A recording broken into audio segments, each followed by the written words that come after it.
Kanji, the final frontier. When I started to learn, basically I wanted to start from the very beginning, start with the easiest. The one that I saw that was the very easiest was this. Kuchi. Basically means mouth or opening, and it's just a box, just a square. I mean, it doesn't get much simpler than that. Well, it kind of does, because you have 1, 2, and 3 are all very simple. You have 1, 2, and 3. Like 1 line, 2 line, 3 lines. The only thing that makes it less simple is that they can't just be any 2 lines. Like they have to be, with 2 you have to have one slightly shorter up there, and then have a space between them, and then a longer one as a base under it. Still, these are very self-explanatory. 1, 2, 3, 1, 2, 3.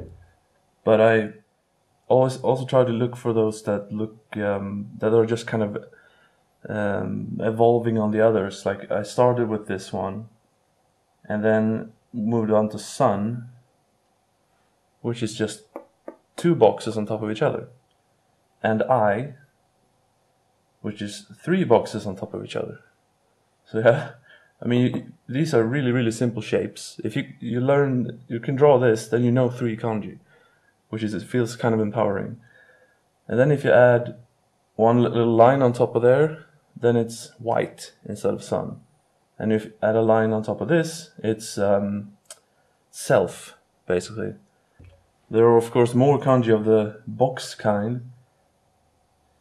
There's I, with 2 lines down here, and it's shellfish. 2 boxes, line, and then this, 100. There's the I, but tipped over, with another I underneath, and then 2 lines. Then you have to buy. So if you want, you can see it as looking at shellfish, like in case you want to buy.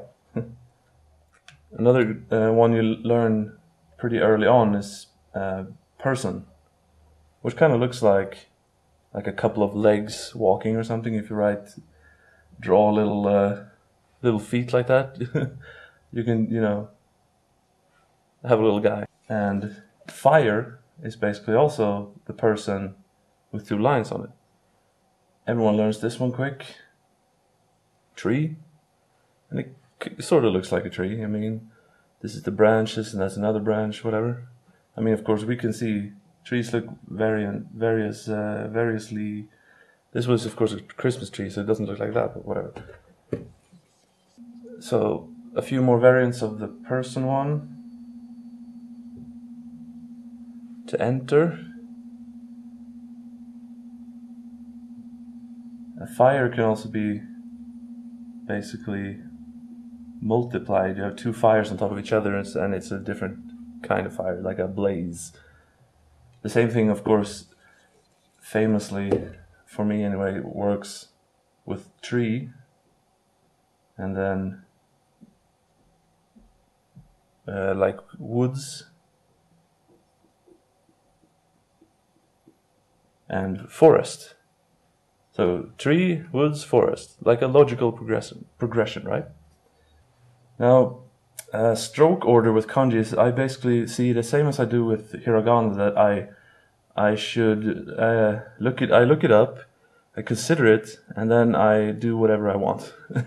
Basically, because I follow the stroke order whenever possible, whenever it feels fine, but then sometimes I don't. But when I first started out, for instance, I drew sun like this, like, and that's not good, obviously. It turns into like a circle. For some reason, I thought I could draw a rectangle in just one motion, and I mean, it doesn't really work. So then I looked at the stroke order, and it became much more natural. 1, 2, 3, 4. And the rule of thumb to the stroke order, I think, was left to right, top to bottom. Then I started running into kanji that had basically parts that look like stuff. So I started to recognize different parts of kanji that look like stuff, and then I call it that to myself. This is the rice field, and to me that looks like a window. Because if you add, well, you take the window here, you add the roof, then you basically have a house. And it's very bit ugly, but whatever. Speaking of roof, kanji for eat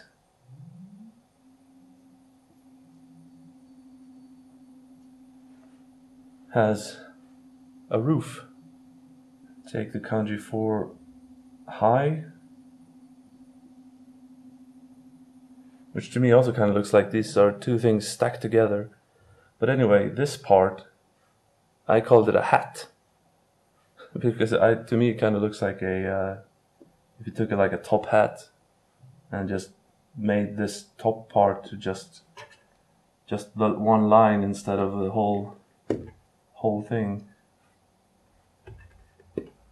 Now they come in different variants sometimes. You have the one that's the hat with these going down. And you have woman here. So woman, whatever, plus this weird hat is quiet or calm or cheap. So a cheap woman.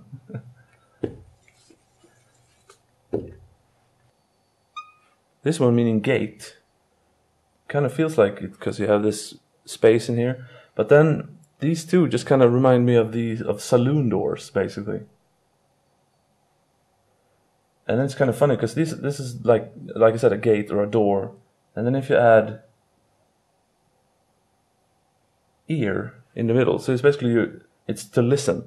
So basically you're putting your ear in between the spaces of the two doors, and you listen.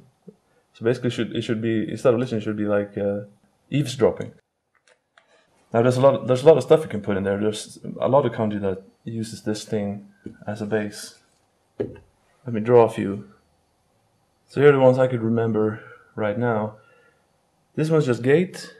Can't really think of a place where it's used right now, except for the Tokyo subway station, Monzen Nakacho, which I just remember always because that was the station that taught me the second reading of Mae, which is a separate kanji. Like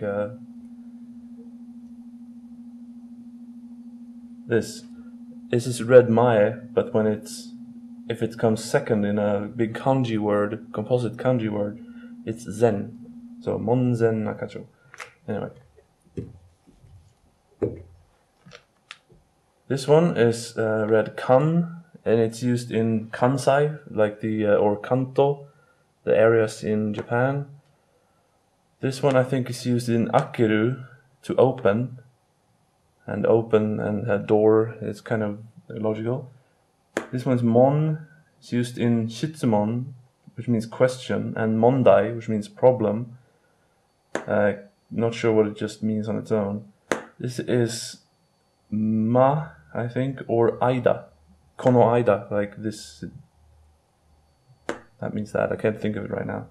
This one I'm not sure, and this one I'm not sure either. But the part inside is the katakana for o, basically, although I drew it kind of shittily. Oh, that's even worse. Like, well, something like that. So you have one kanji here, and the different insides, and you have now 7 kanji. And I also adding to that the ear that the listen one that I did before. So from one kanji, you have 9 or 8. Sorry. So that's quite useful, I think, to have.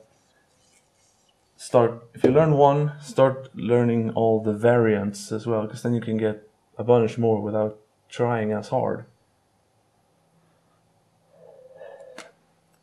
The kanji for inside or middle is very simple. You have this rectangle and you draw a line in the middle.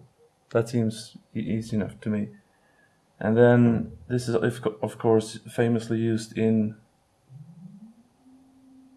I don't remember which side this thing goes on, but this is China, Chugoku, middle country or kingdom, middle kingdom.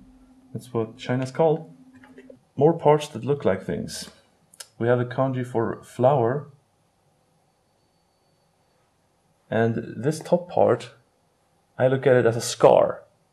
Because basically, I would always, in school, I would always draw like a face, and then I would draw like a scar on the cheek for some reason. And even though I always draw with like 3 or more lines over it, this is just 2, but whatever. Scar. Also notice basically that this part is basically the same as the hiragana I, katakana I, and this one's basically the katakana hi. So if you can see it as ihi, maybe you can remember it easier. Here you can also use another combination with fire, flower fire. It's fireworks, because fireworks are beautiful and flower-like. This one, which doesn't really, this is just a part, so let's do atsumeru,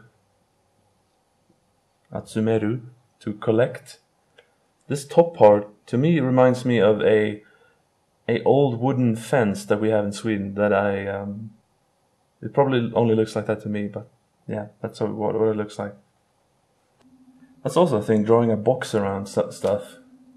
There are several kanji like tree, person, ball, ironically, not king, but ball. Because without this one, it's king, but this is ball. Those are the ones I can think of right now, anyway. So with a square around a tree, you have to be worried. Square around a person, it's prisoner. And square around a ball, it's a country. I'm not sure why it's a ball instead of just a king one, or whatever.